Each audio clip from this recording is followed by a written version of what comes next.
Boa noite, pessoal. Hoje à noite estamos aqui com o professor Robson. Vamos falar um pouco de arte e gostaria de compartilhar, porque o professor Robson é um amigo de trabalho, trabalha aqui comigo no Colégio Copérnico, que é o mesmo prédio da Escola Metropolitana aqui no Polo de Franca. E ele tem uma paixão tão grande pela arte que precisava trazer ele aqui para falar sobre história da arte. Seja muito bem-vindo, professor. Vou ler o seu currículo porque me encanta o seu currículo. O professor especialista Robson Bastos Ribeiro é pós-graduado em Metodologia da Arte, Arquitetura e Urbanismo e História da Arte e Educação pelo Centro Universitário Claretiano. Ele possui habilitação em Educação Musical e Design Industrial. Atualmente leciona Educação Artística e História da Arte no Colégio Copérnico. No Colégio Carpe Diem e no Colégio Soberano, ele é professor de Educação Artística. Lecionou no curso pré-vestibular mais vestibulares, na cidade de Franca, e ministrou Metodologia Artística para Pedagogia na FATES. Professor, seja muito bem-vindo. Estamos todos ouvidos. Muito obrigado. É alegria, né? Nossa, quando a gente começa a trilhar um caminho e a gente começa a ver que está dando certo, né? Quando a gente começa a ver que as coisas começam a dar fruto, é complicado, difícil, mas é gratificante também, ao mesmo tempo. Quero só agradecer ao Colégio Copérnico, a Silvia, da equipe Parque, né, do Metropolitana também, a minha equipe também, né, do Colégio Copérnico, dos outros colégios também. Esse ano eu consegui ficar só em 3 colégios, né? O ano passado estava em 5. Muito corrido. Mas continuar a pagar a conta, a gente vai. Então, vamos lá. Brincadeira. E eu tenho certeza, para quem está nos assistindo, a gente vai ter muita coisa para falar, muita coisa para discutir, principalmente essa coisa, qual a importância da arte na construção da sociedade ou na construção de uma sociedade, né? Então, tem muita coisa para a gente conversar, estudar. Podem fazer pergunta à vontade, desde que sejam perguntas cabíveis, né? Tô brincando, pode perguntar. Não vai perguntar que condicionador que eu uso no meu cabelo também, né? Mas tá aí legal. Depois eu passo o link aí do meu canal também, Professor Robson Bastos, no meu Instagram também. E hoje consigo viver 100% de arte, não só dos meus trabalhos externos da escola, né? Que seja a minha banda, meus outros projetos pedagógicos musicais, culturais, os meus projetos do ateliê, que é pintura, tem alguns quadros aqui, alguns projetos meus aqui fora, até vídeo lá para o meu canal, e consigo viver também das aulas, né? Difícil? E estou batalhando mais também, quero chegar na minha carreira acadêmica, e assim por diante. Muitos alunos meus que chegam e falam, cara, vai demorar muito. Falo, cara, só segue o fluxo, vai tranquilo, né? Vai na perseverança, insiste. E aquela coisa que a gente estava conversando, né, Silvia, na questão da habilitação, a gente só consegue na repetição, repetindo. Não é repetindo de ano, mas é a questão de repetir o que a gente sempre está querendo habilitar para a gente ficar melhor. Por isso que a gente dirige carro, habilitando, dirigindo todo dia, né? E vamos lá. A gente já começa já com o meu slide. Legal. Pessoal, a Silvia já falou meu nome aí, já apresentou meu currículo, então não precisa de eu falar de novo, né? Espero que vocês fiquem confortáveis aí, podem ir perguntando, tá? E vamos lá. A produção na arte no tempo mostra como estamos acostumados a sentir a necessidade de algo. Cara, eu fico louco, cara, que esse assunto, cara. Por que estamos acostumados com algo?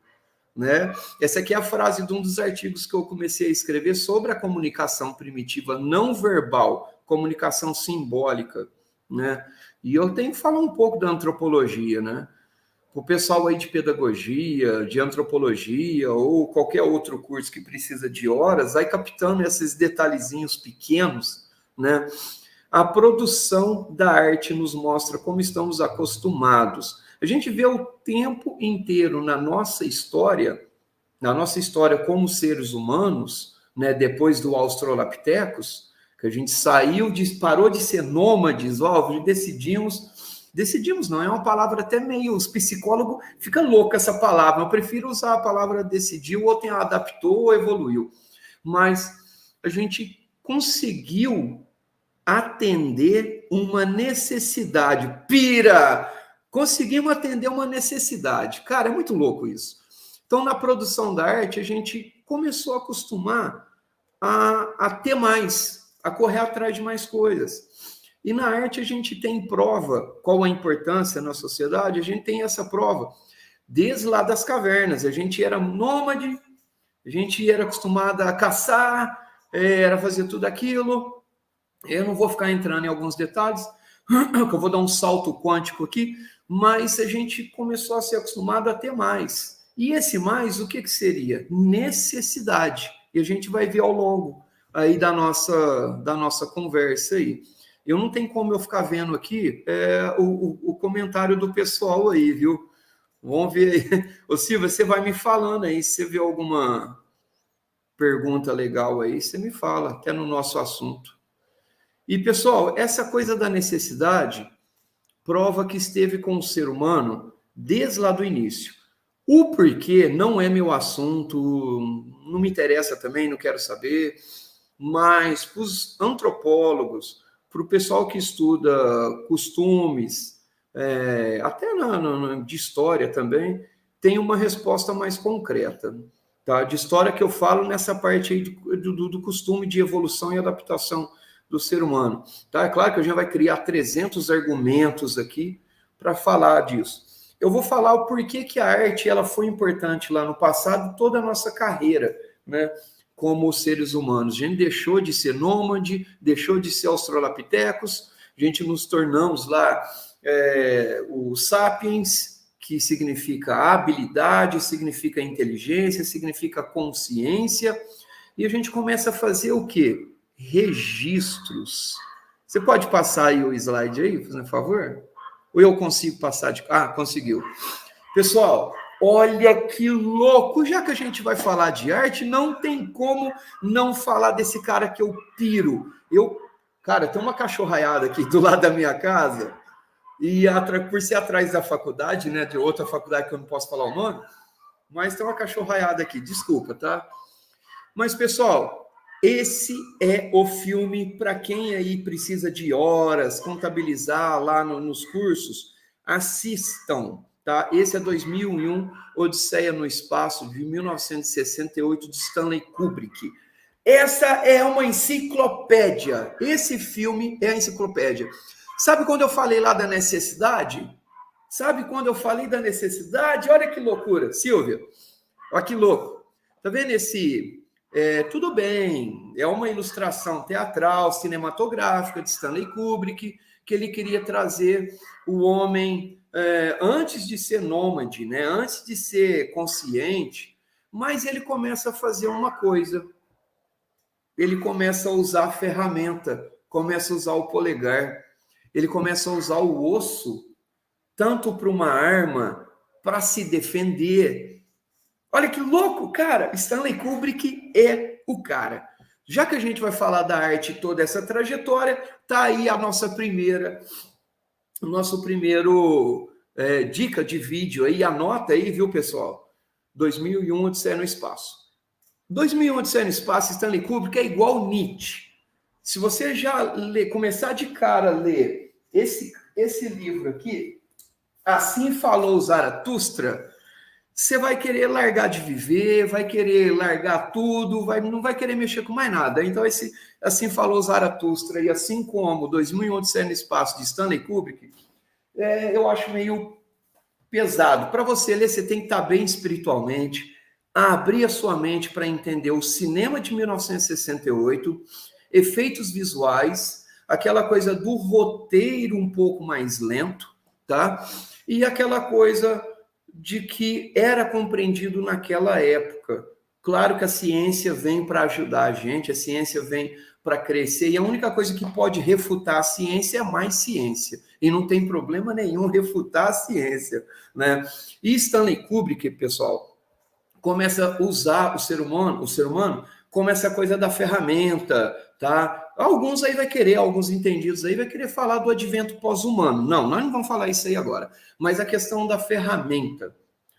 Professor, mas o que isso tem a ver com arte? Manipulação. A arte não é só a palavra arte. É até legal para a gente quebrar esse clima de falar que a arte é só pintura. Meu coordenador Caio, ele gosta de falar, né? Ó, a aula de arte hoje é 1 centímetro de margem.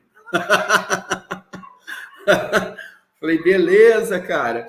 É o seguinte, a arte, ela é expressão através do tempo, ela faz esses registros, ela constrói a cultura, ela faz o nosso tempo valer a cada sua era, a cada seu tempo, e a cada tempo a gente vai ver o quanto a gente evoluiu, né? Então, uma ferramenta, sim, ela entra na arte.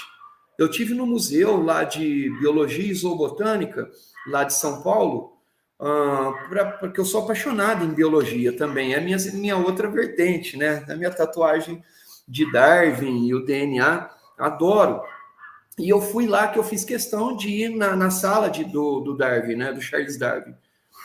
E as ferramentas que ele usava também, alguém teve que desenhar, alguém teve que estudar. As roupas dele, alguém teve que desenhar. Hora que ele foi desenhar, que Darwin, muito pouca gente sabe, Darwin também desenhava. Então, ele desenhava alguns animais dessecados, ele precisava disso também, para ter esse registro para a gente ter hoje. Foi aí que a gente começou a ter ideia a seleção das espécies, porque não adianta só escrever, e nós somos muito sinestésicos, principalmente numa época, né, que a leitura era muito mais forte, mas a gente precisava de uma ilustração. E aí ele, né, embarca no mundo afora, no navio dele, inclusive passa pelo Brasil e desenhando algumas coisas. Tem alguns artigos, algumas histórias que eu já vi que tinha um escriba, um desenhista com ele, e outros falam que era ele mesmo que desenhava. Então, não importa. Se quiser passar o slide aí, fazendo um favor, já deu 12 minutos, é agora que vai começar, né, a nossa aula, né? O que é Necessidade 2001, uma Odisseia no Espaço, também de Stanley Kubrick. Pessoal, olha essa imagem, que loucura! De um lado, é só um símbolo do símio, tá, pessoal? Ou de um gorila, na verdade era para ser um bonobo. O homem não veio do macaco, isso aí a gente já está cansado de saber. Nós caminhamos juntos, né? Senão a gente vai entrar em outro teor histórico aqui, né, professor? Aqui aí a gente vai ficar brigando, dando tapa um no outro aqui, né? O homem não veio do macaco, a gente caminhou junto, tá legal? Esse é um símbolo. O da direita é um astronauta, tá? Eu não vou contar a sinopse do filme.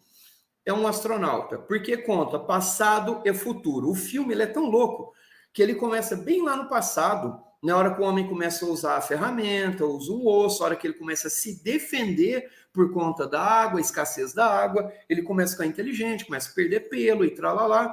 De repente, conhece o monolito, que é a primeira ideia de adoração de algo fora da Terra, né? Seja Deus, seja Jesus, seja religião ou qualquer outra coisa, né? São extraterrenos, não são terráqueos, né? E esse símbolo desse salto quântico um do outro aí conta, né, esse passado e futuro, porque o filme ele já dá um salto lá no futuro mesmo. Um filme de 1968 era muito louco, tá? Agora, o do meio, tá vendo essa luzinha? É um computador de inteligência artificial que tudo bem que na época já tinha outras ideias que Stanley Kubrick já pegou, por exemplo, Necromance. Tinha um outro livro que eu também não vou lembrar o nome, que também nem interessa também, mas essa luzinha aí é um computador artificial que controlava uma nave e logo controlava os seres humanos. E o nome dele é o quê? Carl, que é uma homenagem ao Carl Sagan, né? O Carl ou Carl, né? Os plantonistas aí de palavras corretas, né? Sempre tem um aí que gosta de corrigir a gente, né, professora?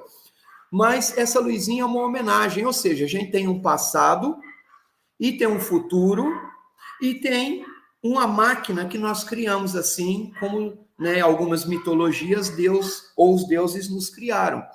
Então, isso aí é uma simbologia da memória artificial. Inclusive, o que está pegando agora de chat GPT, inteligência artificial, de imagens, de músicas, sonoro, sonoplastia, é o computador, é uma memória artificial. Como diz, né, no roteiro das irmãs Wachowski, né, nós dependemos da máquina depois do advento pós-humano. Os caras é muito foda, os caras é muito foda. Eu fico louco, cara. E isso entra na filosofia, né? Pessoal, o que é necessidade? É agora que vai começar a aula. É agora que vai começar a aula. Você pode mudar para mim? Olha lá. Expressão de tudo. É um estado psicológico de insatisfação causado pela falta de algum bem-estar. O que é necessidade? O que é necessidade? Pergunta aí, para o pessoal de pedagogia aí, vocês vão ver esse termo aí o tempo todo, porque vai ter aluno gritando, chorando, arrotando, perguntando, e aí, o que eu faço agora? Vai ter o tempo inteiro necessidade. Por quê? Está construindo. Olha que legal. Então, necessidade é um estado psicológico de insatisfação pela falta de algum bem-estar. É uma necessidade. O ser humano, desde lá do início, tem essa necessidade. E a arte veio para registrar todos estes momentos. É a intensa luta pela sobrevivência. Ocupar um determinado espaço limitado por nós mesmos. Que loucura! Ocupar um determinado espaço limitado por nós mesmos. Cara, peraí, a gente já está aqui, por que vai ocupar? Pela sobrevivência? Por uma adaptação, uma evolução? Talvez uma querer mais, querer ir para Marte, para a Lua. Ontem eu estive lendo não é um artigo, é um comentário na internet falando sobre possivelmente daqui 300 anos a gente vai ter mais outros planetas. Sim, eu acredito que sim. Aliás, nem vou usar, acredito que é uma palavra muito, né, tá muito na incerteza, né, muito na crença. Mas eu vou ser convencido pela ciência que sim, que sim. E se a gente for seguir um calendário que tem, acho que é no Peru, se eu não me engano, tem um desenho das linguagens primitivas lá, um desenho que tem uma espaçonave. Então, para quem quer acreditar, brincadeira, isso não vai cair no Enem, tá? Então, necessidade é sempre algo que a gente vai estar sanando para ocupar a nossa, sabe, insatisfação, a nossa insatisfação, para ocupar o nosso, esse espaço, esse buraco. A gente sempre está criando. A arte está aí, mais uma vez, para... Quer ver uma prova? A roupa. A roupa é uma prova da arte desde lá da era neolítica, né, que a gente já começa a sentir, por conta da última glaciação, a gente começa a sentir necessidade dessa. Eu tive engraçado, professor Silvio, que eu tive vendo um comentário de um outro amigo, que ele faz umas lives lá com um pessoal religioso e que é voltado para a ciência, e eu achei legal que eles comentaram, que fala da questão da roupa e do pecado, que Deus caminhou pelo Jardim do Éden, procurando a criação dele, que era Adão e Eva, e de repente os dois se sentiram vergonha, né? E foram lá falar com Deus, mas se vestiram, tá? Para quem acredita, não estou falando mal da fé, fé é legal, fé é boa, tá? Só estou falando que a gente sabe dividir, né?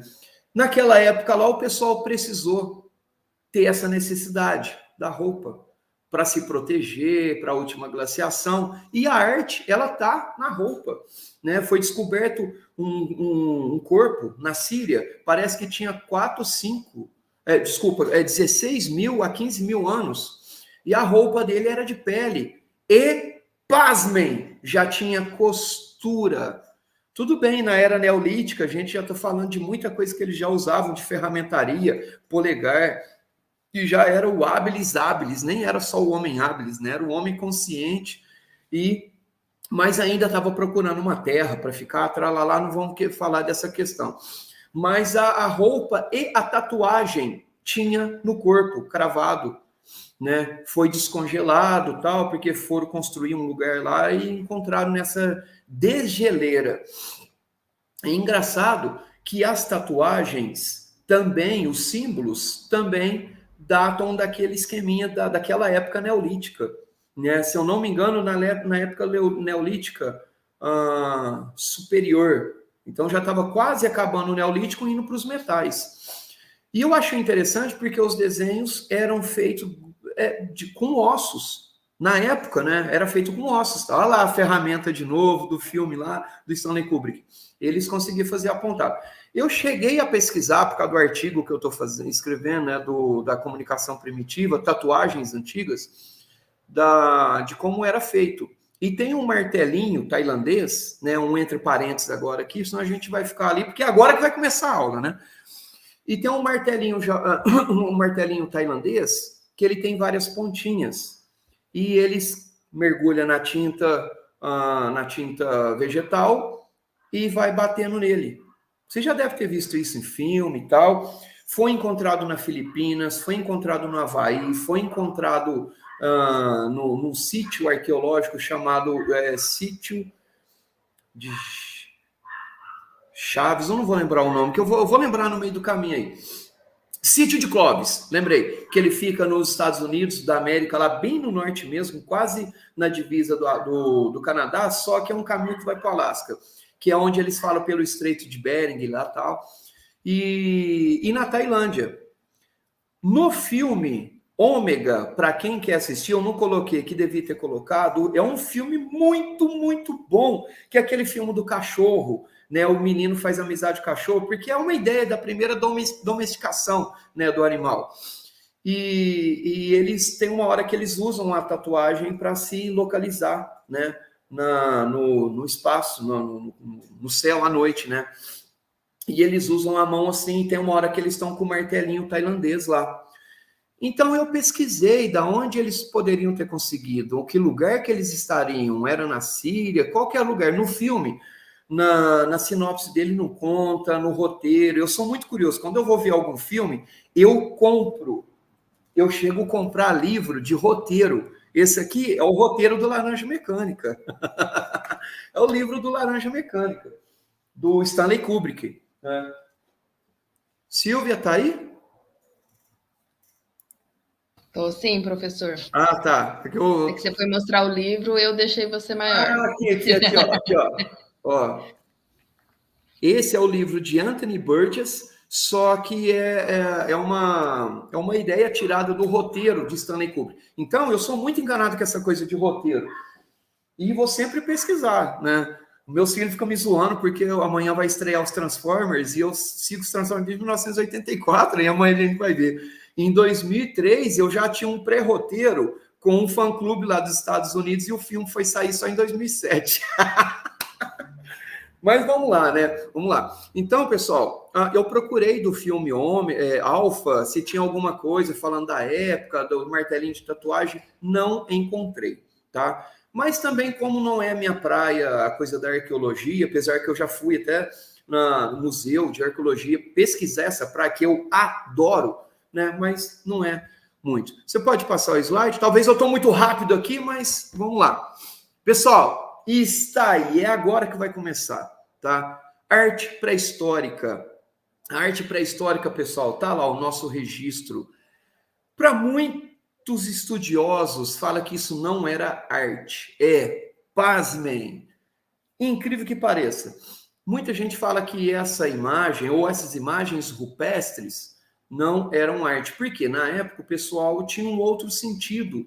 Então, muitos antropólogos estudam se isso era um registro, se isso era um diário, se isso era só para demarcação de local, igual os totens norte-americanos, demarcação de tribos, né? Mas aí outros já caem por terra, né, esse argumento, porque tem os bisões, os búfalos, né, encontrados em determinados locais, e até ilustrações de caça. Para quem assistiu a Era do Gelo, acho que é o primeiro, e os Croods, vai ver isso perfeito. Eu falo para meus alunos, cara, assiste com os olhos históricos com os olhos. Aí os moleques piram, né? Os moleques, tanto os pititim quanto os grandão do ensino médio, ou até o da faculdade, tá beleza, né?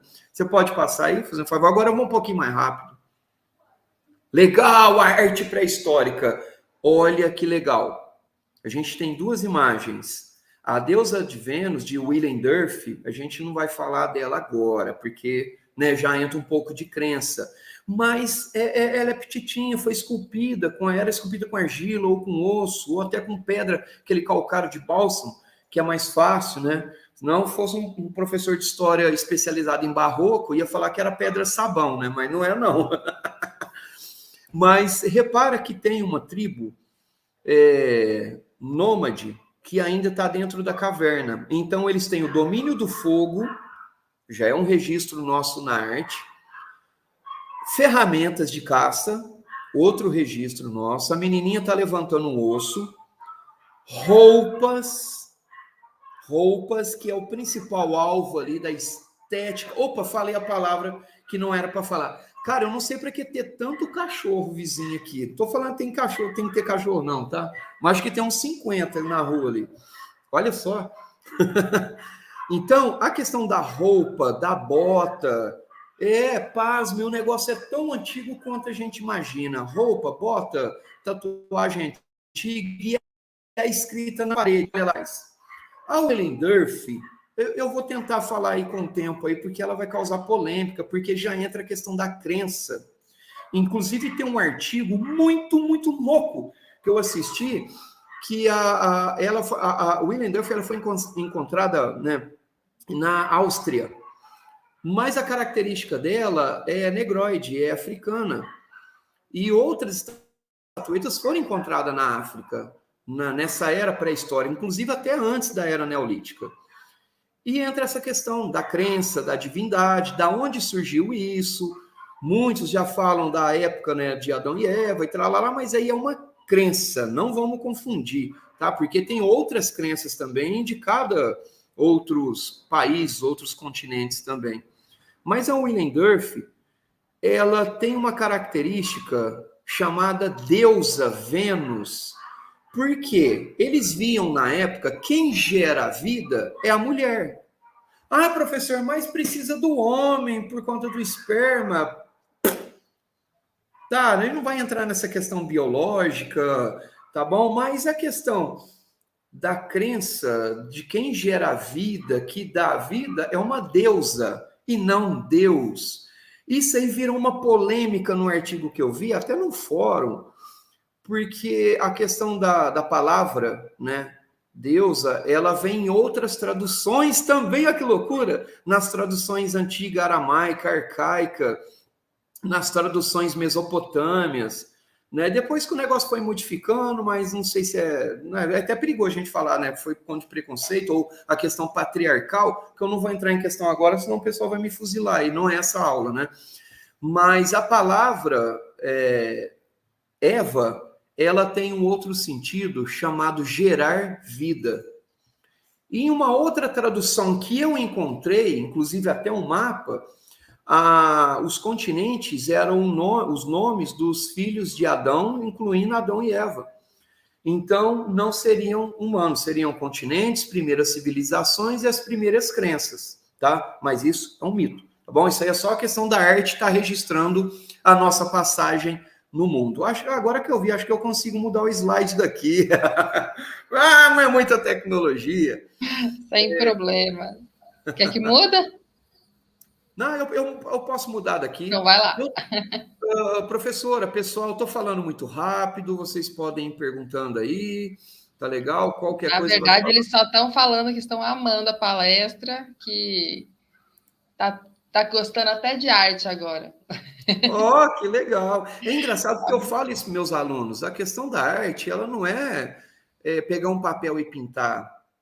Sabe? Inclusive, para alguns eu até pergunto, e é legal, vai ter aula de arte? Não, depois tem aula de música. Mas peraí, a música é arte também. Teatro é arte, fotografia é arte, design é arte, arquitetura, dança e assim por diante. Dança da fogueira, cultura, tudo é arte. Então, a questão da deusa Vênus, pessoal, ela é muito, muito polêmica, mas está aí o registro da nossa passagem na Terra, assim como no filme de Stanley Kubrick, que tem o monolito, que também é um primeiro conceito de acreditar em algo fora da Terra, tá? Inclusive tem um cara que eu sou um pouco fã dele, chamado... ele é suíço, Eric von Däniken. Ele escreveu Eram os Deuses Astronautas. Cara, ele é muito, nossa, ele é muito foda, ele é muito louco. E ele escreve essa forma também que a arte é um registro da passagem dos deuses e de nós aqui na Terra. Mas enfim, vamos lá, nem interessa mais. Olha que legal. Arquitetura. Esse aqui é uma arquitetura lá do Egito. Eu tinha colocado um dos zigurate, que eram os mesopotâmicos, que vem antes do Egito, tá? Mas aí coloquei o querubim, que é um ser divino, ele era uma mistura de homem, corpo de leão, asa de anjo, tá aí as primeiras ideias de crenças também, já aqui como era dos metais, tá? O Egito como a frontalidade, a questão do homem, a grandeza dele, depois vocês vão ver essa questão da grandeza. Tem uma moeda, ali eu esqueci o nome dessa categoria dessa moeda, mas ela começa a datar as primeiras embarcações comerciais e barganha. A gente vai ver mais à frente aí, né? Mais uma imagem aí que, inclusive, quem assistiu o Quinto Elemento de Luc Besson, um grande diretor, cara, é um diretor louco, é um diretor que ele sai da caixinha, ele fez Tropas Estelares, fez Valéria, Cidade dos Mil Planetas. Ele tem no Quinto Elemento, no filme lá, um ser mais ou menos esse aqui dos astecas aqui, que é esse do meio aqui, né?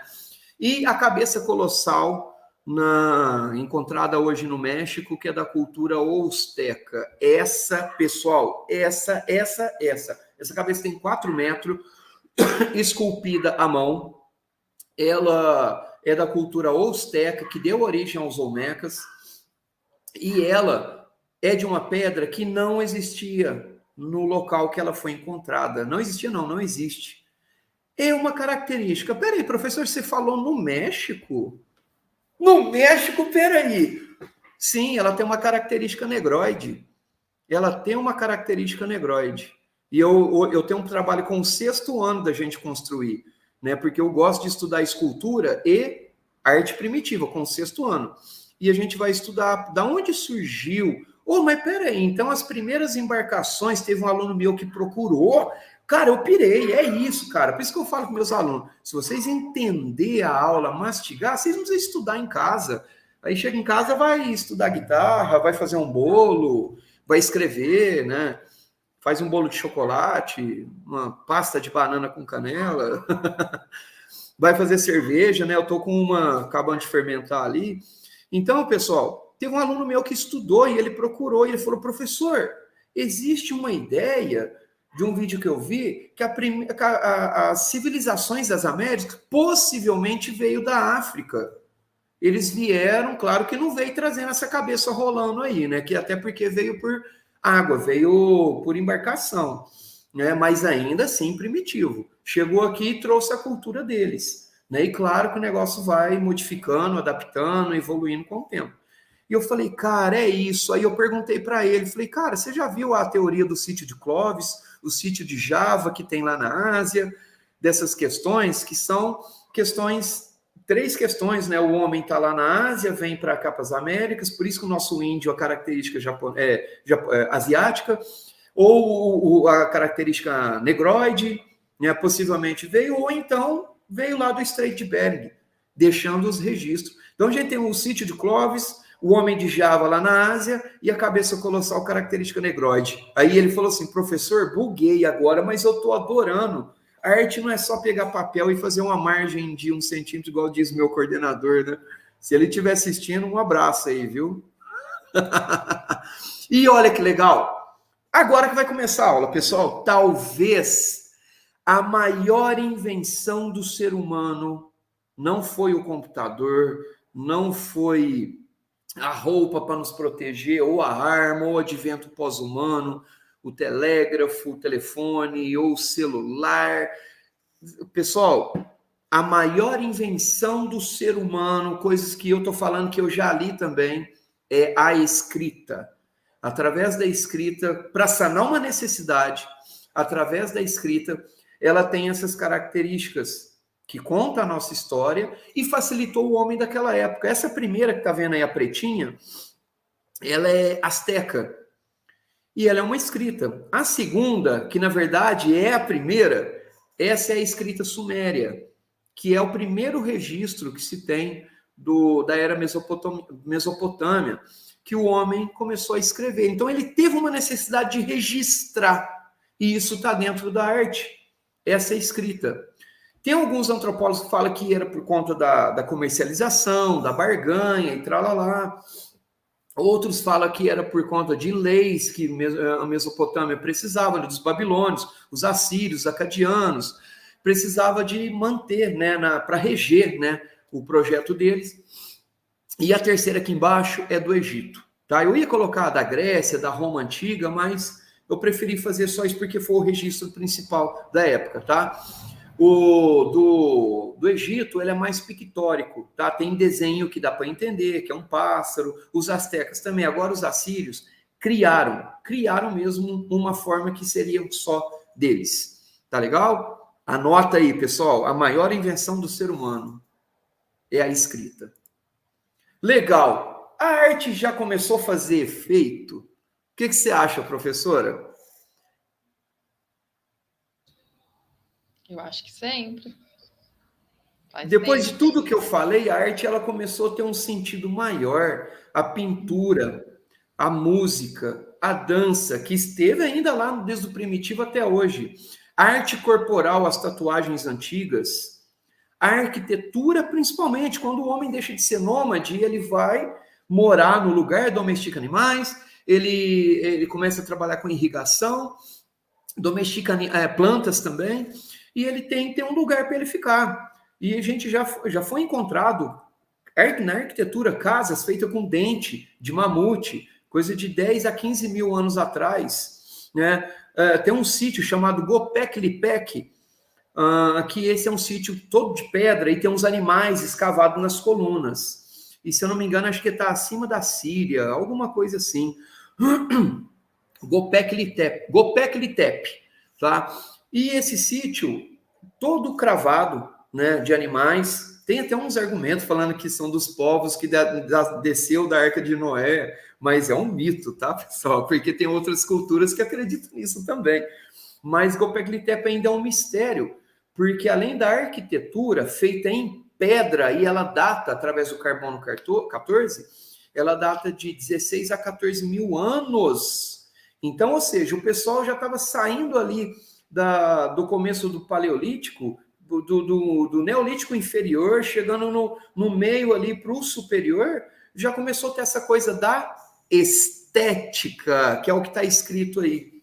Estética. Pessoal, essa palavra, eu tenho um apreço a essa palavra estética, porque a arte até então, ela era algo para funcionar, ela era uma função, ela precisava estar presente para roupa, para tatuagem, para primeira escrita, para registrar nas paredes. Ela tinha uma função, sim, mas ela não tinha tanto uma estética. Quando eu falei lá da arquitetura, nas casinhas, nas cabanas iglus, lá do Neolítico, o pessoal tinha, não era tanto uma estética bonita. Nossa, minha casa é mais bonita que a sua. Eu usei hoje um spray mais, né, uma tinta melhor do que a sua, né? Aí o outro já correu, matei um animal, agora já costurei com linhas de tripas de macaco pré-histórico. Conseguiu entender? Essa coisa da estética não existia ainda, mas de repente a arte ela começa a ter um impacto, porque a prova desse Göbekli Tepe é a prova fundamental que a estética começou a nascer ali. Então a estética ela está aliada na arte, né? A estética ela está aliada nessa coisa do funcional, né? As colunas ela foi estudada para manter alguma coisa em cima. Depois vocês pesquisam aí, Göbekli Tepe, tá? Eu acho que, bom, nem vou escrever aqui, nós vamos perder tempo, né? Senão eu vou empolgar aqui e vou falar outra coisa. Vocês podem pesquisar, Göbekli Tepe. Para quem vai seguir arquitetura, engenharia, ou até outros cursos aí, é legal vocês pesquisar isso. a estética, ela começa a ter fundamento, tá? Já está 39, 40 minutos aí, a aula está começando, hein? Pontos de mudança, agora sim, é agora, é agora, é agora. Anota aí, pessoal, não sei se eu vou poder disponibilizar esse slide depois, eu posso disponibilizar sem problema, tá? Pontos de mudanças na história. Da arte rupestre à Mona Lisa. Da arte rupestre necessária, funcional, fundamental, a estética matemática, humanista, aquela coisa do homem no centro. Olha o salto quântico que eu dei aqui. A Mona Lisa de Leonardo da Vinci, cara, que cachorraiada. Acho que eles devem estar fazendo isso para sacanear mesmo. O fim do feudalismo, nasce o capitalismo, a arte da natureza, o homem filósofo, ele volta a pensar, porque a Idade Média já acabou, a ditadura da igreja acabou, então o homem volta naquela coisa, e Mona Lisa é um marco. Ai, professor, mas tem uma arte lá do Bush, que não sei o quê, antes do Renascimento, que já falava. Mona Lisa é um marco. Tá? Mona Lisa é o marco, porque atrás dela tem a questão do dimensionalismo, tá? Do jeito de pintar, o esfumato. Leonardo da Vinci, ele era o cara à frente do tempo dele mesmo. Dos querubins mesopotâmicos às igrejas góticas da Idade Média. Olha que legal, dos querubins, a gente está falando antes do Egito. Aí, de repente, eu tenho lá a questão dos querubins, que ainda mostra a coisa do ser alado, atrelado ao ser humano. Um detalhe, os mesopotâmios acreditavam na cultura Enoque, né, que os deuses eram divinos de outras galáxias, né, eram os deuses astronautas, muito louco. E a igreja gótica, que já é Roma na fase cristã. A igreja, na arquitetura gótica, o negócio era tão bem feito, tão perfeito, aqui a gente está falando da última fase, tá? Da Era das Trevas, antes de entrar no Renascimento, tá? A arquitetura era tão bem feita que a luz, em determinado horário, batia nas janelas ou nos vitrais, e conforme a Terra vai andando, não é o Sol que anda não, viu? Porque a Terra não é plana, viu? A Terra, o Sol, a Terra vai andando, a luz vai andando, se movimentando. A forma pedagógica que se usava na época para ensinar era essa questão da luz, que Deus estaria andando dentro da igreja, passeando, assim como em Gênesis, Deus caminhava sobre o Jardim do Éden para conversar com a sua criação. Deus andou também com o Lúcifer lá no livro de Jó, desculpa, Ló e Jó, tudo quase a mesma coisa, né? Mas o livro de Jó caminha, então ele era físico. Então os mesopotâmios e a igreja da Idade Média, ó, pra você ver a relação louca, cara, é muito louco. Oi, eu piro com essas coisas, cara. E do navio negreiro de William Turner, cara, aí a gente já tá falando do romantismo, inclusive, né, William Turner é considerado, assim, um impressionista, né, para quem gosta de assistir filme como documentário, tem um filme chamado Os Impressionistas. Assistam, que conta a história de William Turner na Inglaterra, quando ele chega na praia e vê um navio jogando os negros para fora do navio. Inclusive tem a cena dele olhando. E a luz da lua batia, era noite, né? A luz da lua batia e refletia aquele caldo, aquela luz vermelha do sangue dos negros, porque devia estar sendo devorado por tubarões, por peixes, por qualquer outra coisa ali. E ele vai e registra isso. Olha que legal, mais um registro aí da arte, de coisas que aconteceram da nossa vida. Né? Infelizmente, uma tragédia, a questão de que jogava os negros, né? Ou o navio estava muito pesado, ou era a questão alguns negros doentes, né? Que inclusive é o branco que passou por negro ali, que ficou doente e jogava para aliviar a carga. Né? E é muito louco. Mais um registro aí de William Turner, navio negreiro, ao autorretrato do Van Gogh. São as questões, mudanças de técnicas, de pinceladas, técnicas amarguradas, técnicas depressivas ou técnicas muito emotivas, olhando para o céu ou olhando a si mesmo. Do desespero de Colbert, de Gustavo Colbert, lá do realismo, a Tarsila do Amaral, tá vendo 3 pontinhos aí, professora Silvia? eu já vou falar. E de Wagner, o músico, de Richard Wagner, o músico alemão. Cara, isso é pesado, escuta isso. Por isso que eu falo, a arte ela é muito complexa. De Richard Wagner, do músico alemão, de 1883, a Chico Science, o cara do Mangue Beat, do Nação Zumbi. Richard Wagner, pra vocês terem ideia quem que é? Pra vocês terem ideia quem que é? Para vocês terem ideia quem que é o cara, Hitler, quando ia atacar as cidades, ele colocava Wagner para ouvir. Hitler sentia prazer. Cara, o nível de dopamina dele ia tão louco na cabeça dele lá que ele sentia prazer ouvindo Wagner, sabendo que os aviões alemães estavam atacando. Cara, é muito louco. Você saber que um cara sente prazer atacando as cidades com aquela coisa nazista, tal, ouvindo Wagner, ouvindo uma música.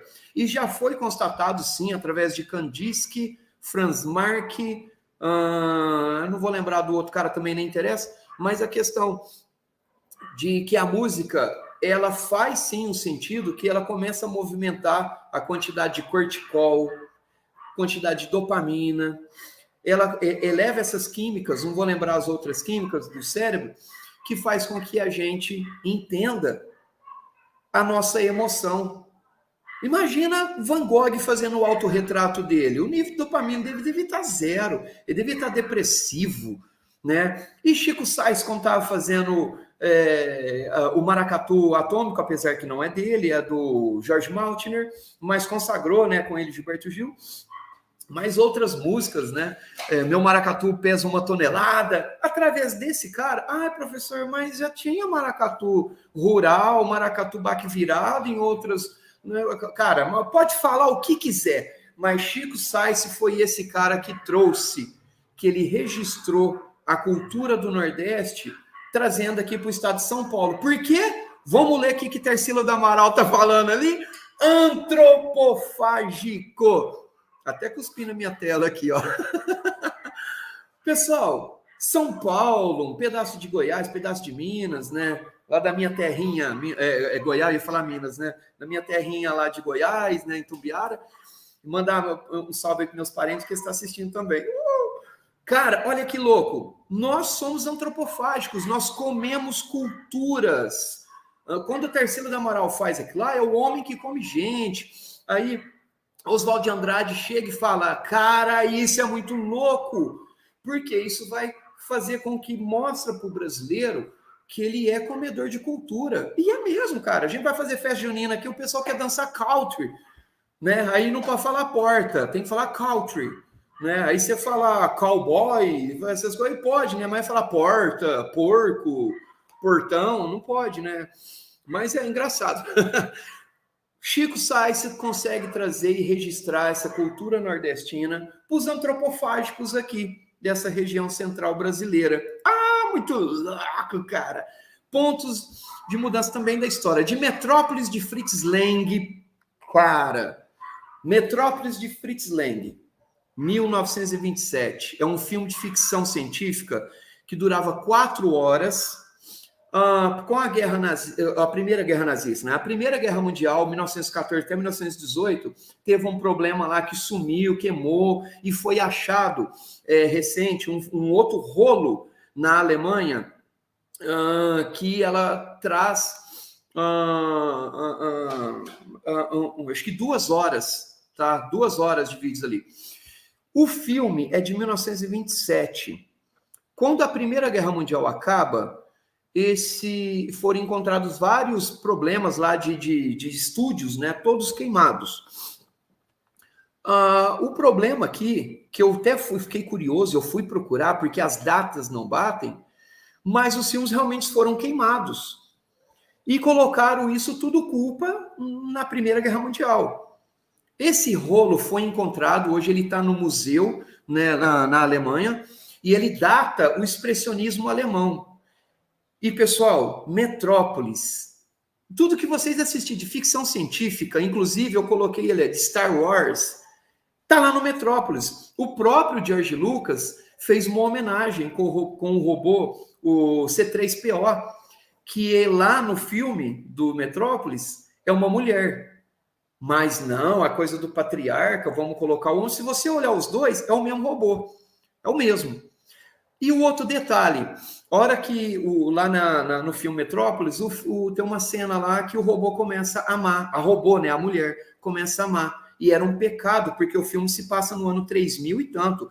Cara, qual diretor louco, pensa numa coisa dessa, de fazer um filme em 1927, antes disso aí, tá? 1927 é a data que inaugura o filme, tá? Quando foi feito antes, deve ser por isso que bate com a Primeira Guerra Mundial, que acaba em 1918, né? Mas a hora que o cara pensa num negócio que ele joga no ano 3000 e tanto, ele volta com a questão da Revolução Industrial, a questão da Joana d'Arc, a questão de uma máquina amar, uma máquina pensar, uma cidade totalmente concreta, não é concretista, tá? Porque senão o pessoal vai começar a me jogar pedra aí. Começa a ter esses conceitos de concreto, tá? Porque sim, estava ligado um pouco no futurismo na época, né? De Matrix, Wachowski, as irmãs Wachowski ao Alto da Compadecida. Fala a verdade, existe o cinema antes de Matrix e existe o cinema depois de Matrix. Pode falar o que quiser, termo de efeito sonoro, efeito de visual, audiovisual, tudo. O Alto da Compadecida é outro do Suassuna, Mariano Suassuna, que existe o cinema brasileiro, o teatro brasileiro, antes e depois. Tá aí mais uma prova que a arte, ela marca, ela tem um marco, sabe? Que ela faz com que, igual eu te falei mais cedo, né, professora Silva, a questão do rock, né, do rock brasileiro, existe o rock antes do Raimundos e depois do Raimundos. Pode falar o que quiser, mas Raimundos transformou o rock brasileiro. Ah, mas Legião, o Ira, Capital. Cara, vai estudar. Pega esses pontos. Existe o rock antes e depois. Tudo bem, Legião Urbana é um fato, né, exclusivo. Mas Matrix e Alto da Compadecida tem uma relação muito grande de pontos da história. De O Vento Levou, de um filme romântico, né, da década de 70. Hoje à noite encarnarei no teu cadáver, de Mojica da Silva. Sim, o Zé do Caixão. O Vento Levou, não vou lembrar o nome do diretor, nem tive vontade de pesquisar. Nas minhas aulas de cinematografia, eu nem falo dele. Eu prefiro usar outros filmes da ideia romântica brasileiros do que um filme estrangeiro. Mas é um filme que marcou a história do cinema nessa questão, né, do romantismo. Romantismo tardio. Senão daqui a pouco tem um monte de gente me metralhando aí. E hoje à noite encarnarei no teu cadáver. Pessoal, vocês não têm ideia o tanto que Mojica da Silva fez barulho. Os Estados Unidos, Europa, Ásia, que não produzia filmes até então, começou a olhar para o Brasil diferente.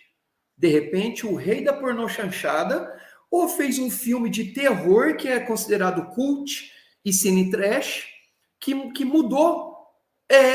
Brasil faz muito filme, filme chato brasileiro. Cara, é um pecado quando fala isso.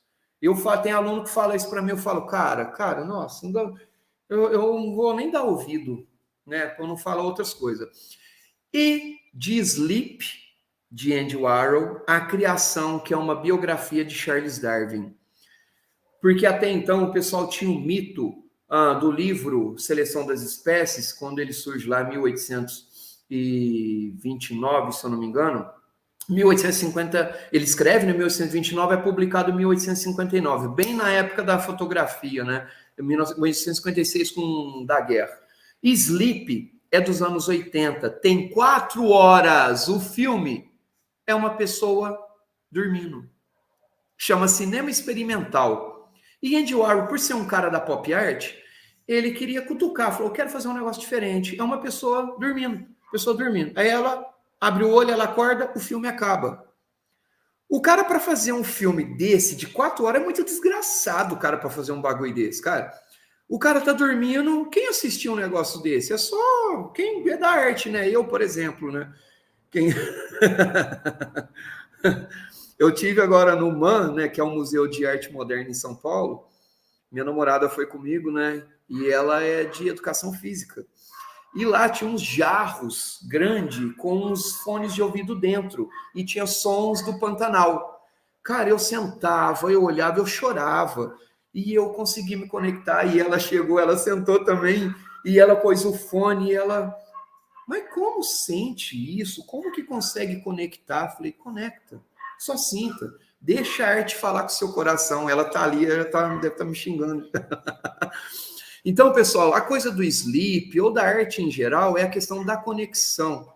Andy Warhol, para fazer um bagulho desse, ele devia não só estar louco, mas ele queria fazer um marco da arte na nossa civilização. E Andy Warhol é o foda, ele é muito louco. A criação de Charles Darwin é que ele começa a trazer a biografia, e é um filme que até então muita gente não curtia, não. Eu assisti ele acho que 8 vezes, para ser sincero, eu adoro tanto o ator que protagonizou, que foi protagonista. Pronto, acabou. E quanto a história real da vida dele, e aquela coisa para desmistificar, aquela coisa do homem, veio do macaco ou não, porque ninguém pega livro para ler. Quando eu falo ninguém, é uma pequena parte, tá? A manifestação do tempo, tá aí, da arte rupestre à lata de Campbell, de Andy Warhol. Os dois trazem um conceito muito pesadíssimo. O nosso registro histórico, né, de caça, as primeiras ideias de matemática, contagens, e a questão da lata, que ela simboliza o capitalismo norte-americano. Ah, que legal! Para quem assistiu aquele desenho, o Ouro em Lata, né, do Pica-Pau, que o cara está tentando entrar no trem e achando que era ouro. E Andy Warhol, ele faz essa questão da obra de arte, ela largar de ser pincelzinho, tanto que ele fez isso com silkscreen. Pincelzinho, bonitinho, levanta o dedinho, igual eu pinto minhas obras de arte aqui com giz pastel, com tinta a óleo, tem a engomação ainda com cola, farinha e laca. E não, o cara chega lá e vai no silkscreen.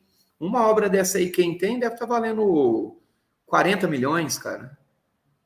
40 milhões. Uma latinha de sopa. Eu achei uma lata de sopa dessa aqui no mercado aqui de Franca, que eu não vou falar o nome, porque eles não patrocinam, né? Mas eu achei uma latinha dessa. E, cara, é o símbolo do capitalismo. Uma latinha dessa é cara pra caramba. É uma latinha de tomate. E é petitinha assim, ó. É um símbolo do capitalismo. Era isso que queria Andy Warhol trazer. E já tá acabando. Já tá acabando. O registro do ser humano, tá? Na nossa história, não para por aí. Porque através de uma curiosidade, através da característica da criação, sabe, de entender um pouco a ciência, um cara chamado Joseph Niepce, 1826, ele cria a primeira fotografia, que não era essa máquina, tá? Vou deixar claro aí. E a máquina ficava 5 segundos só, mas ele conseguiu, através de experimento científico, trabalhando com arte. Tudo bem que Joseph Niepce já era um inventor, criou um motor de combustão, sai da França, vai lá para a Inglaterra, estava quase falindo, volta, fica doente e tal, e tralalá. E chega um cara chamado Daguerre. E esse cara Daguerre pega a invenção, porque Daguerre já tinha grana, ele meio que patenteia a máquina e conseguiu fazer com que a imagem fixa numa plaquinha de zinco, usando alguns componentes químicos. Ele vai lá no Joseph Niepce, ajuda ele, dá uma grana para ele, mas Joseph Niepce já tinha, né, infelizmente, partido para o cosmos, né, se torna pó das estrelas, deixa só a sua criação para nós, a sua ciência artística, e mais aí o Daguerre passa a grana para o filho de Joseph Niepce. A máquina é patenteada em 1856, ela é comercializada, aí a gente começa a ter mais registros históricos. É muito louco, mais registros históricos, tá? Eu vou tentar correr aqui, tá, pessoal? Porque já deu 1 hora, e agora que está começando a aula. E através da máquina fotográfica, a gente tem o registro, o encontro da arte com pintura com a fotografia. As duas são de Guernica, que é uma imagem lá, né, de Pablo Picasso, de 8 metros. Ele expõe essa obra de arte, tem o filme dele, né, Grandes Gênios, tá no Now da Globo. Não vou lembrar o nome também, depois vocês pesquisam aí no YouTube. Essa é uma carnificina, é uma obra que ela retrata uma bomba. Quando o Pablo Picasso estava na França, na época, ficou sabendo, né, que Hitler ia atacar, tal. Hitler atacou a cidade de Guernica. Chega o Pablo Picasso, tem a história realmente que ele vai lá ver e ele vê pessoas mutiladas, touro andando na rua, mulheres com crianças mortas no braço, né? E outros falam que não, tá? Mas assiste o filme lá, que eu não sou especialista nessa área, mas eu sei que o filme mostra. E eu também não duvido, eu sou convencido, não vou usar a palavra o que eu acredito, eu sou convencido que aconteceu isso mesmo. E eu vi isso engraçado uma vez numa galeria, uns pratinhos, e essa coisa do Guernica, né, uns pratinhos, e muita gente falando, nossa, eu vou comprar essa obra de arte para deixar na minha estante. E eu escrevi, falei, cara, é a mesma coisa colocar uma foto de Brumadinho, de pessoas que se foram, de uma tragédia. Isso é uma obra de arte, mas é uma tragédia, sabe? É um negócio que não é bonito. É bonito que é obra de arte, mas é uma tragédia, é um sofrimento. Essa obra de arte, para mim, transmite dor. Ela transmite um fato histórico que acabou com o ser humano na história. Então, ela não é para ser bonito, para colocar num pratinho, numa camiseta. Nossa, olha que eu sou culto. Eu conheço esse cara aqui, chama Van Gogh. Eu já ouvi isso, cara. Eu já ouvi isso. Nossa, que obra de arte bonita, Van Gogh, né? Falei, arranca isso daí, cara. Essa questão da gente entender os fatores históricos, que isso é uma fotografia. Ela não pega só isso, ela vai pegar a música, a dança, tem a dança da morte, a dança da tarântula, né? Que era na Itália, que acontecia na Idade Média. Tem a música Pais e Filhos, do Legião. Não é uma música bonita. Todo mundo canta, achando que mas é uma música suicida. É uma música que fala de uma mulher que pulou. Johnny também, né? O 16 lá, que é a música também do Renato Russo, um grande compositor. Um rapaz suicidou, não é uma música bonita. Então essas coisas trazem para mostrar os pontos históricos. Está aí mais uma vez a arte trazendo essa importância na nossa construção como sociedade. Manifestações, instalação, intervenção, expressão, sentimento, cultura, contracultura, para eu não entrar nesse detalhe, representação e disputa. Tá? Eu só vou falar de instalação e intervenção. Instalação quando uma obra de arte está em algum lugar que ela não está intervindo a minha passagem. No caso lá que eu tive lá nesse museu, coloquei o fone de ouvido, fiquei uns 40 minutos, 48 minutos, sentado, sabe, me conectando com esses vasos de barro e com o fone de ouvido. Eu enchi o olho d'água, eu consegui conectar. Minha namorada também, né? Ela falou depois que conseguiu conectar. É uma instalação, sabe, é um negócio que sai lá de dentro. E intervenção é algo que acontece no meio do meu caminho, pode ser artística, pode ser teatral, circo, musical, ou até pintura, um grafite, pode ser uma intervenção, tá? E já vou pular aqui, porque agora que vai começar, já deu 1 hora aí. Pessoal, já está acabando, agora é sério mesmo. A questão da arte, no nosso fator histórico, isso porque eu não falei, né? O que eu anotei aqui em 2 folhas. Essa questão da arte na história, quando ela marca nossa estadia aqui nesse planeta, como homem sapiens sapiens ou homem pós-humano, a gente tem uma característica chamada curiosidade e criatividade. Foi através dessas 2 palavras que a gente alia a arte, né, sendo expressão, e a ciência. É aonde a gente consegue desenvolver e criar tudo até onde a gente chegou hoje. Está assustador o chat GPT, o computador quântico, o robô, o humanoide lá, que eu esqueci o nome dele, que ele foi feito pela Honda e já foi feito um tempinho atrás. É assustador. E para algumas mitologias também estamos criando um ser semelhante a nós, né? Façamos o homem. Então, a curiosidade e a criatividade chega, inclusive um cientista que eu sou fã, Albert Einstein, fala que a curiosidade ela é mais importante do que o conhecimento, porque através dessas duas aí, esses 2 pontos, sustentáveis que a gente chega onde a gente está hoje, né? Com tudo que a gente já viu, né? A arte conceitual constrói, né, o vaso do Duchamp, que é um dadaísmo, e a Pietà, Maria segurando Jesus ali. São obras que são polêmicas. Lembra que eu escrevi aqui, ó? Olha lá, disputa, representação, cultura ou a contracultura, ou até uma expressão.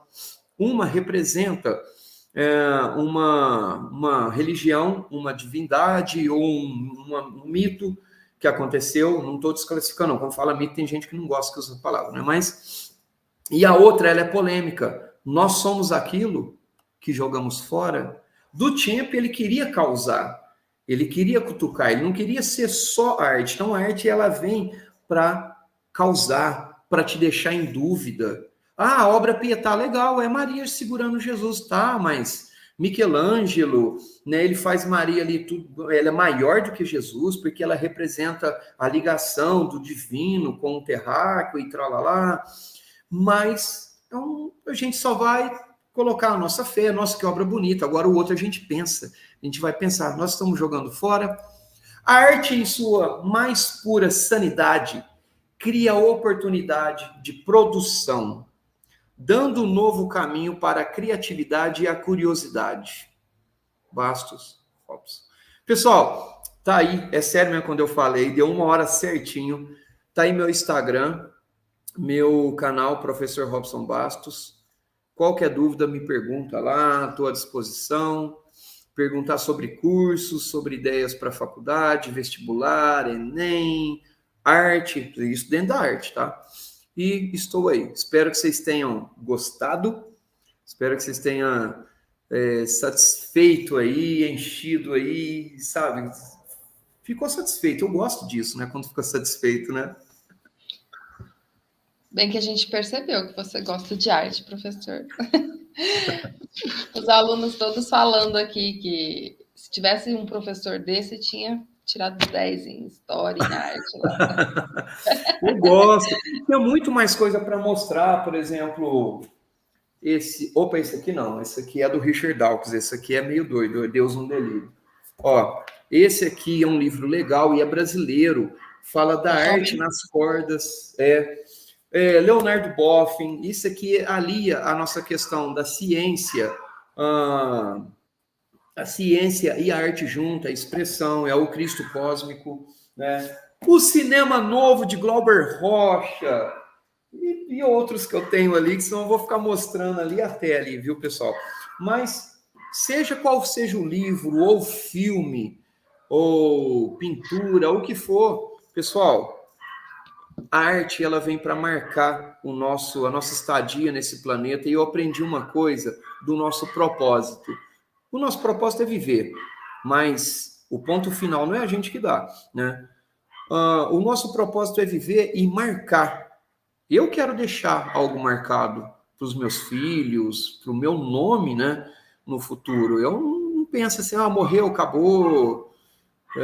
Tudo bem, para mim morreu, acabou, né? Eu não acredito mais nada, mas o que você deixa é uma ressurreição muito legal da sua arte, da sua expressão, da sua manifestação. Cara, é muito louco isso quando a gente consegue deixar isso e fazer com que isso seja confortável para as pessoas, né? É muito bom. É, muito bom quando a gente consegue falar de arte e consegue inspirar as pessoas a irem a consumirem arte com uma visão diferente. Sim, a consumir, nossa, muito legal. A consumir arte numa visão crítica, numa visão dadaísta, né? Igual o vaso lá do Duchamp, fazer com que a nós consiga, né, entender que a arte ela é um ponto não só de estética, mas ela também é um registro, né? E aí, espero que tenha gostado. Tem alguma pergunta, pessoal? Vamos lá. Muita gente falando que adorou, muita gente elogiando a palestra, pedindo mais. O Samuel pergunta assim: a primeira forma de comunicação do homem foi através da arte, das pinturas rupestres. Para o senhor, a arte é 99% transpiração e 1% inspiração? Já me perguntaram isso. Samuel, essa coisa da inspiração 100%, eu acho que eu prefiro falar 100% de cada. Porque às vezes você está inspirado. Tem uma obra de arte que eu fiz, eu vendi, né? Porque eu tenho no ateliê, eu vendo algumas obras de arte. Eu demorei, acho que mais de um ano. Eu não estava inspirado. Para mim era muito matemático. O cliente me passou o que tinha que fazer. Eu não tinha tesão naquilo, não estava legal. E eu até falei para a pessoa, né? Agora, a questão da transpiração, do suor, do que você corre e batalha, cara, para mim, que vivo de arte, ela é 100% também, não é 99%. A transpiração, inspiração, um pouco de plágio, um pouco de ideias, correr atrás. Quando eu falo plágio, é para você se inspirar em outras obras também. Não tem como, por exemplo, tem uma aqui, né? Aquela ali é cubista, essa é impressionista, essa aqui é as sambistas. É expressionista, essa aqui atrás também é expressionista. Tem um gato aqui, é expressionista também. Adoro essa coisa do expressionismo e do impressionismo. Foram a característica que eu me identifiquei mais. Provavelmente agora que eu estou descobrindo mais o cubismo. Eu prefiro falar que é 100% de cada um. Eu não consigo dizer que um é assim, o outro é assim. Tudo bem, eu conheço artistas que batalha, rala pra caramba, 99% de, sabe, suor e 1% só de... Né, eu não vou falar nenhum Romero Brito, por exemplo, não vou falar mal, tá, pessoal? Mas não é acadêmico, não é conspiração, não tem... Né? Mas eu prefiro falar 100% de cada um. Espero ter respondido aí. E outra pergunta. Para você, toda expressão é uma forma de arte ou toda arte é uma forma de expressão? Acho que você meio que já respondeu. Olha, toda arte, ela é uma expressão. Eu estou expressando algo. Eu prefiro falar que a arte é uma expressão do que uma expressão ser uma arte. Se eu for ver bem, ao ponto do português mesmo, da nossa palavra, ou até do coloquial, parece que é a mesma coisa, mas não é. Vamos partir. Acho que o João Colli, né, o nosso amigo lá, que é professor também, ele consegue dessas didáticas mais persuasiva. Mas vou falar do meu ponto. Eu não consigo ver a expressão, né? Nossa, eu expressei um negócio aqui. Sabe por quê?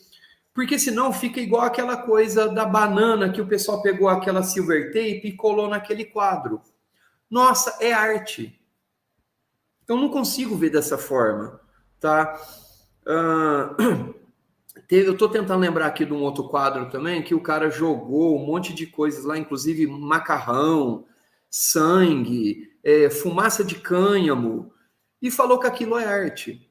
Eu respeito, estou falando eu agora, tá? Eu respeito profundamente do meu coração, se isso é arte ou não, tá? Não consigo ver isso como arte.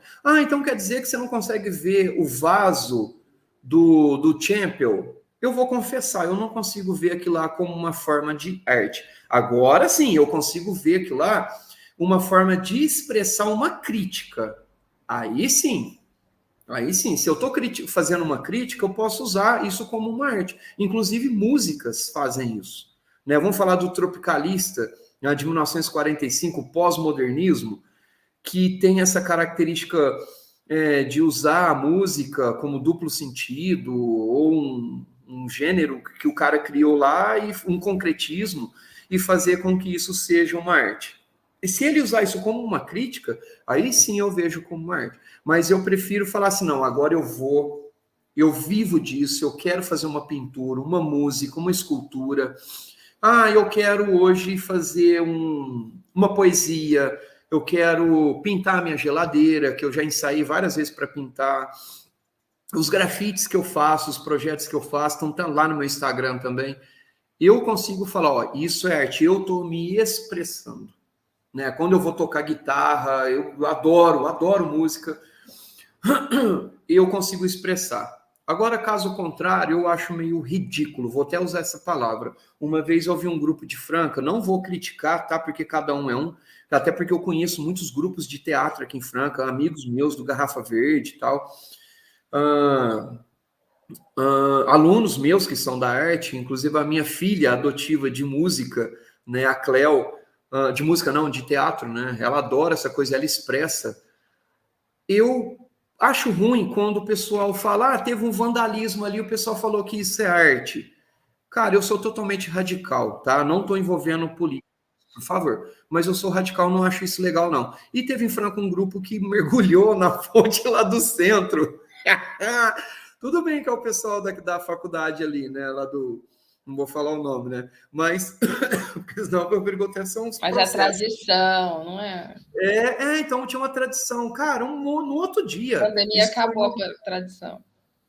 Isso foi num sábado ou num domingo, né? Quando foi na segunda, e eu tinha aula numa escola. Isso acho que em 2017, 2018, 17, se não me engano. Um monte de aluno me perguntando: nossa, professor, você viu isso é arte?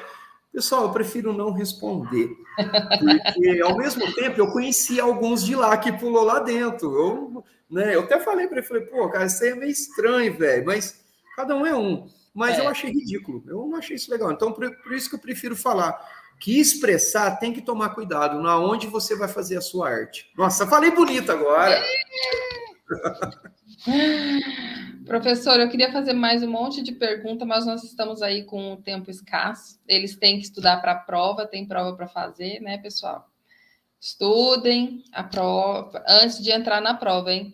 Lembrando que a prova tem tempo. Entrou, tem 1 hora para fazer, ok? Se sair, perde a chance. Vamos lá. Qualquer dúvida, me chama também. Estou aí. Tá? E Ele quero deixou... agradecer, tá? Mais uma vez, professora Silvia. Agradecer. Várias vezes a gente já conversou lá. Quero agradecer. Vamos marcar mais uma para a gente falar sobre concretismo e a gente convidar o Cole, que é um fantástico. Convidar o Zé Paulo também, que é um grande professor. Um outro professor amigo meu, o Roger, né, professor de arte, que fala dessa coisa do dadaísmo.